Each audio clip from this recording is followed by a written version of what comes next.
சகோதரி வாடகை வீட்டில் குடியிருந்தாங்க.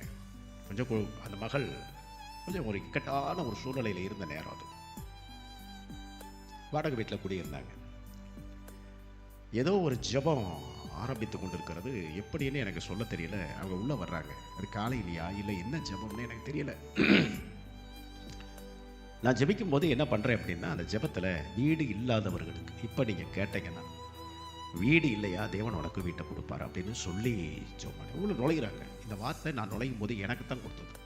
நான் நம்புகிறேன், நான் விசுவாசிக்கிறேன். கண்டுகிறேன், எனக்கு வீட்டை கொடுத்துட்டீங்க அப்படின்னு சொல்லி அப்படியே டிக்ளேர் பண்ணுறாங்க. ஆலயத்தில் இருந்து முழங்கால் படிக்கிட்டு ஜெபம் பண்ணுறாங்க.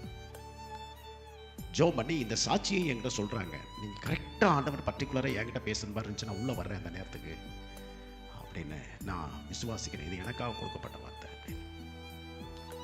ஒரு வருஷம் ஆச்சு. அவங்க சொந்த வீடு கட்டி முடிச்சு போயிட்டாங்க. அப்போ அவங்க சொல்கிறாங்க, பாஸ்டர் நான் உங்கள்கிட்ட சொன்ன ஞாபகம் இருக்கா, நான் கேட்டதை தேவன் எனக்கு கொடுத்துருக்கிறார். கரெக்டாக அந்த நேரத்துக்கு என்னை வந்து அந்த வார்த்தையின் முக்கியத்துவத்தை கேட்கும்படிக்கும் என் இருதயத்தை தேவன் திருப்பி என்னை கேட்க வச்சு அதை பெற்றுக்கொள்ளவும் வச்சிருக்கிறார். பாருங்களேன், நான் நினைக்கல, நான் சொந்த வீடு கட்டவே நினைக்கவே இல்லை அப்படின்னா. ஸ்தோத்திரம். நான் என்ன நினைக்கிறேன்னா, நம்மளை ஜெபிக்க வைக்கிறது கூட தேவன் தான். ஜெப குறிப்பை கொடுத்து ஜெபிக்க வைத்து ஜெபம் பண்ண வச்சுட்டு ஜெபத்தையும் கேட்டு பதிலும் கொடுத்துருவார். அப்போது நமக்கு ஜெப குறிப்பு கொடுக்கறது அவர் தான், ஜெபத்தை கேட்கறது அவர் தான், ஜெபத்துக்கு பதில் கொடுக்கறது அவர் தான், அதை அற்புதம் செஞ்சு அவருடைய நாம மகிமைப்படுறது எல்லாமே அவர் தான். இதை கேட்க வைக்கிறதுல கூட அவருடைய உந்துதல் இருக்கணும். Price cut. எத்தனை பேருக்கு நான் பேசுறது விளங்குது? நான் உன்னை ஜெபிக்கிறேன்னா பெற்றுக்கொள்ளத்தக்கதான அந்த காரியத்தை தேவன் என்னை ஜெபிக்க வைக்கிறார்.